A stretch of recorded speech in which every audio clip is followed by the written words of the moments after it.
macronienne qui consiste à dire c'est moi ou le chaos.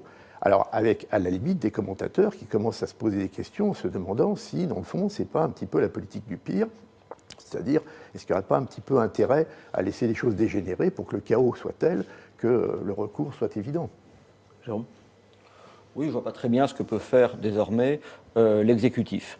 Ils ont été élus sur une politique libérale avec des engagements européens et ils vont continuer à servir ces intérêts. Ils n'ont pas le choix parce que sinon, leur bloc initial d'environ 25% des Français... Vous ne pensez pas, comme Éric Zemmour, que par exemple, ils ont commencé à changer de logiciel avec l'annonce du plan des 10 milliards? Mais pas du tout. Pas du tout. Non, au niveau des aspects structurels, les privatisations, l'assouplissement, la mise en conformité de la France par rapport aux exigences de la Commission européenne et des marchés financiers continuera. Donc, qu'est-ce que ça va produire? Il y a une bonne partie de l'opinion qui n'est pas réceptive à ce genre de choses, qui pense même que ça se fait contre ses intérêts. Donc on assistera très logiquement, on y est déjà d'ailleurs, dans une forme de montée aux extrêmes. Et donc on va aller vers toujours plus de répression, à la fois policière, judiciaire, et puis de contrôle de l'information. Et c'est comme ça, à mon avis, qu'il peut espérer constituer un bloc peut-être minoritaire, mais suffisant, et avec tous les moyens de l'État, pour justement se maintenir et triompher. Justine nous dit à propos des violences de samedi, pour moi, j'imagine que vous allez réagir, mais on prend la question de Justine, pour moi, les Black Blocs sont les seuls accusés. Vous qui étiez sur les Champs-Élysées? Non, ça c'est pas vrai. Ça, c'est pas vrai, c'est que vous avez, enfin je crois, en tout cas, c'est pas ce que j'ai observé. Vous en avez vu? Mais évidemment, ce que j'ai observé.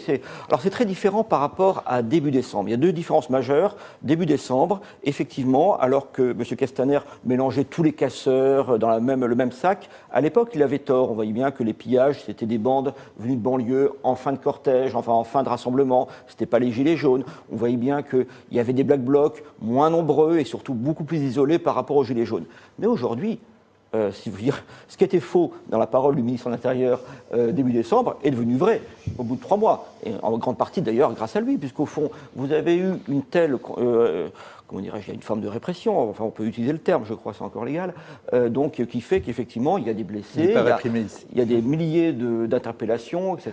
Il y a une radicalisation qui fait qu'aujourd'hui, d'une part, les pillages qui ont été, et les saccages qui ont eu lieu aux Champs-Élysées, mais pas seulement aux Champs-Élysées, aussi dans Paris, il faut voir ce qui s'est passé jusqu'en fin d'après-midi, et bien là, il y avait une forme de tolérance des gilets jaunes qui étaient là, voire un accompagnement. Et de la même manière, ce que j'ai vu qui était très surprenant, quand les Black Blocs ont remonté les Champs-Élysées au milieu de l'après-midi pour aller affronter les policiers qui étaient autour de l'Arc de Triomphe, non seulement ils n'étaient pas snobés, si j'ose dire, par les gilets jaunes, mais ils étaient applaudis. Il y a des vidéos qui le montrent d'ailleurs.